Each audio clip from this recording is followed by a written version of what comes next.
If you really want to hear about it, I would probably tell you about my childhood and all that jazz. But I don't feel like going into it. To tell you the truth, I haven't felt like doing much at all.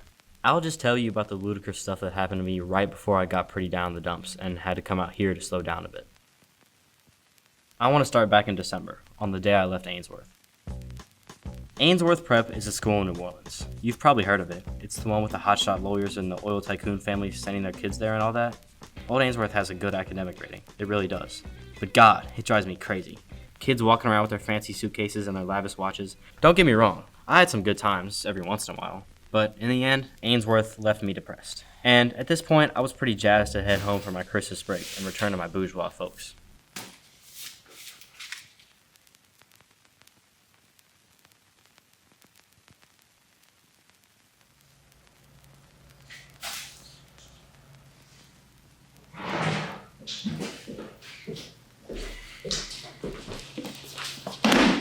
Got a deal on that essay you wrote for me. I considered getting you back, but it was a favor after all. Why'd you choose to write about a glove, for God's sake? What are you doing? Packing. What for? The break doesn't start till Friday. There is one detail I kinda left out earlier. I don't go to school here anymore, Atkins. And why's that? You got the boot, didn't you? Jesus, Stan. I know your essays are awful, but man, really flunked out? Yeah, I flunked out. The dean and some of my teachers had a meeting with my parents a few weeks before about applying myself and all that. I never did, so they gave me the axe. They give kids the axe quite frequently in Old Ainsworth. They really do. You might hear my story and label me as a loner, and I'm not denying that claim. But to me, loneliness is the most misunderstood term. Most people believe that being truly lonely means that you have nobody. But it's not really like that. Real loneliness is when you feel like nobody has you. So, I made my way back to Shreveport, but I couldn't stand to go home 3 days early and break it to my parents that I'm a disappointment. I really wasn't in the mood for a tiff, so I thought I'd lay low around downtown for a little bit until my folks got the letter from old B. I stayed in a motel just outside of Uptown. It was crappy, but I realized that I needed to conserve my dough, especially since I decided to buy some flowers for Lisa, my kid sister. I always thought of bouquets as phony consumerist gifts, but boy is she a fiend for those inane little plants. So I bought her some roses, some real pretty ones. A street vendor sold them for cheap because of the cold and all. I knew Lisa would be real upset at me over getting the boot at Ainsworth, and I told myself I bought the flowers because I wanted to soften the blow. But honestly, the main reason was because I thought it would help preserve what's left of her innocence. I fantasized about protecting children's purity quite often, actually. I'm pretty much agnostic, but I had this reoccurring dream where I was an angel of sorts, and I was standing near the edge of this infinite abyss, and kids would pile out of the woods and charge the cliff, and it was my job to stop them from falling into the darkness. I couldn't save all of them, but God, I tried. I really tried. Every time I dreamed, I tried. Boy, it made me so depressed. But I'm starting to accept that there's no stopping it. So, yeah, I got her some real nice flowers. I knew it wouldn't change much, but it was the least I could do. Maybe a rose or two from her brother would help keep her closer to the woods a little longer.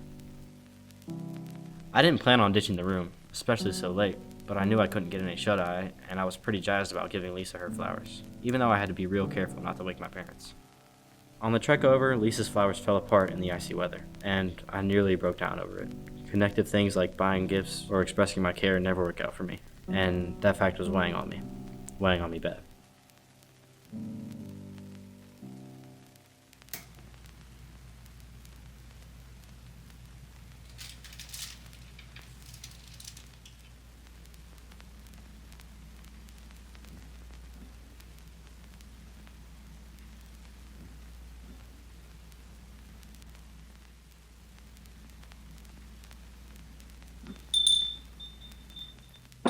Stanley?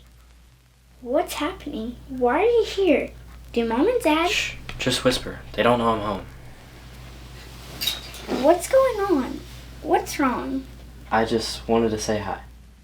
Don't tell me. Stanley? What's the matter with you? I shouldn't have been there anyway. Mom and Dad are gonna kill you. This is what, the fourth school you've been kicked out of? I don't have to be here. I thought you'd be happy to see me. What are you gonna tell them? I just snuck in here to see you before I leave. Before you leave? Yeah. What are you talking about? I don't have a life here anymore, Lisa. I'm heading north. Are you trying to ruin your life?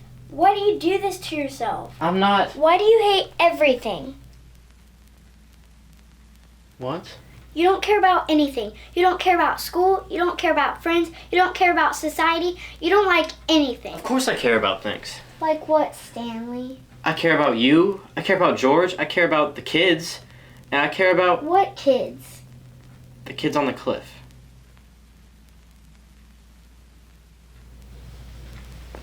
It's this dream I keep having. I'm like a guardian or an angel or something. That night, I opened up to Lisa.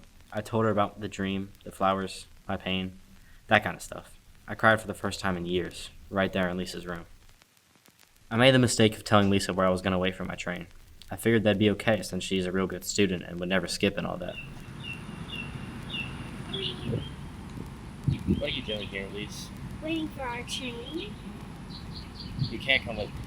I'm sorry. Why not? I want this. No, I want to go with you. I said no. I'm sorry, Lisa. I really am. Mom and Dad would kill me. I mean, there'd be a whole manhunt and all that. I'll buy you a ride. Lisa, please. I'm too late. No, you're not. I'll wait for you. Go on. Maybe next time. Here, go buy you a ticket. That'll get you 4 tickets. I'll watch it. Lisa kept reaching for the gold ring, and I was sort of afraid she was going to fall off the horse. The thing with kids is, if they want to reach for the gold ring, you gotta let them do it. If they fall off, so be it. But it's bad if you say anything. Here, I told you to get 4 tickets. but you need them. I want you. I'm not mad at you anymore. Hurry up. We'll get your updates. I ended up staying in Shreveport, and although I knew I had to face my consequences that day, I didn't care. I didn't care at all. I felt so happy all of a sudden, watching Lisa go around and around. I was near bawling, to tell you the truth. God, I wish you could have been there. That's all I'm going to tell about. If you want to hear about it, I could probably tell you what happened after I went home, how I got sick and all, the next school I'm going to after I get out of here, but I don't feel like it. I really don't. This psychoanalyst guy asked me what I think about all this stuff I just finished telling you. To tell you the truth, I don't know what I think about it.